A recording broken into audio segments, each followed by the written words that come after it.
Welcome to the channel. Today we are going to show you how to enable dark mode in the Brainly app.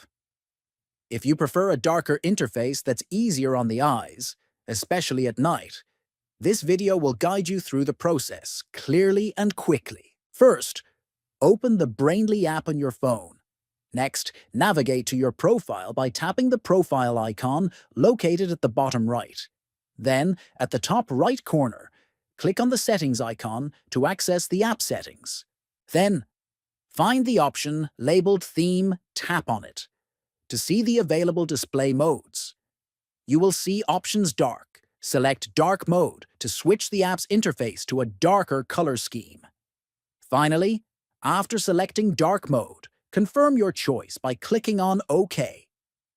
The app will immediately switch to dark mode, giving your eyes a more comfortable experience and reducing strain in low-light environments. Don't forget to subscribe to the channel for more helpful tutorials. Give this video a like if it helped you and share it with your friends. Thanks for watching.